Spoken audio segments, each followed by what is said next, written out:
In the wake of Tucker Carlson's text messages, which are generally referred to, I think, as the white men don't jump texts, a number of different right-wing chuds are tripping over themselves to reassure their audience that they are at least as racist as Tucker Carlson.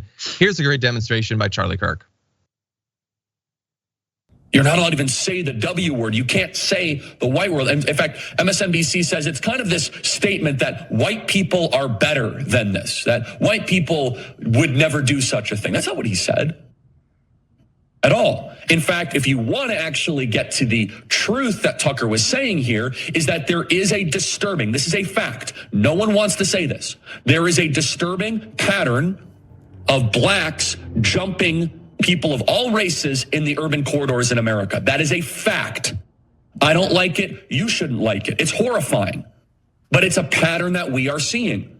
Tucker Carlson was sending a private text message, basically piggybacking on that fact. By the way, you know who the blacks are jumping more than anybody else? Asians in the streets. There are thousands of videos of blacks ganging up on their victims. It's not racist to say that. It's not racist to see pattern recognition and say, wow, we usually don't see this. It's not to say that one race is better than the other. I know Tucker Carlson, unlike these mockingbird media apparatchiks. He does not have a racist element of his entire being. In fact, he deplores racism. He hates racism. He argues against the black-only dormitory, the wokeism.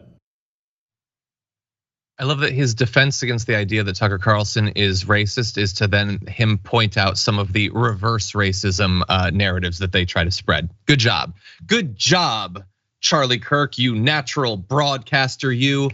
Okay, so there's a lot there that sucks. I'm gonna leave it to Nina in 1 second to explain it. I'm just gonna say that if I could go to my grave, never once again hearing him yell the word blacks over and over, I would really be fine with that. I don't even like repeating it, but the way he says that just has a lot baked into it, and I don't like it. Nina, what did you make of what you just saw? Oh, I'm with you, John. This is what some of your viewers were referring to the show yesterday, because this set me all the way off, got all of my adrenaline flowing. The blacks. You know, first of all, Charlie Kirk is a bold-faced liar. Now that is a fact. And never let the truth get in the way of a good story. And because there is in this country a predisposition to always see black people as somehow it was more criminal than anybody else, is the reason why him and people like Tucker Carlson can get this off, because there is a predisposition. And unless white people in this country are willing to deconstruct their construction on that, we are all socializing a society that says just that about black people, and it plays out time and time again. For Tucker and because it was a personal text, then it makes his racism and bigotry and anti-blackness okay. The fact that he said that white men wouldn't comport themselves that way, he didn't use the word comport, is a damn lie. Most of the race riots of the 20th century were started by white men. I'm remembering very clearly the Red Summer of 1919. Following World War I, when black soldiers came back, white people were up in arms. They even attacked black soldiers. Riots broke out in 26 cities across the United States of America. And guess what, family and friends?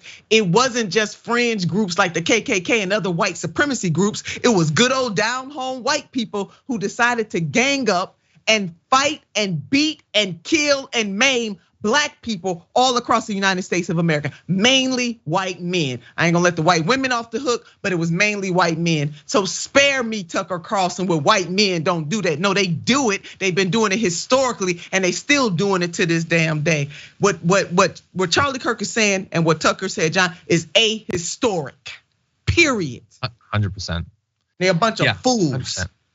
Also, by the way, they're completely ignoring that the video Tucker was responding to was a group of white men jumping someone. Right. So that doesn't bother them.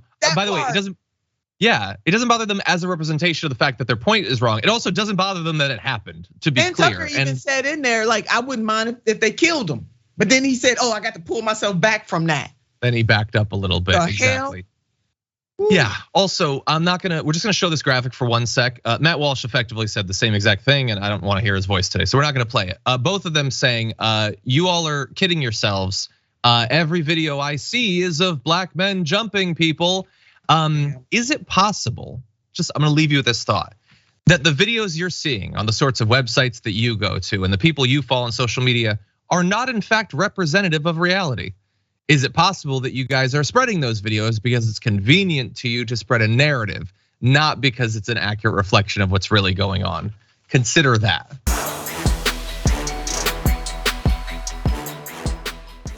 Check out the Damage Report podcast each day, wherever you get your podcasts, whether Pocket Casts or Stitcher or iTunes. You can join me as I give you the news and stories you want, with a range of co-hosts and interview guests jumping in on the fun each day. Again, that's the Damage Report, wherever you get your podcasts. And if you get them at iTunes, don't forget to rate and review. Sometimes I'll read them live on the show.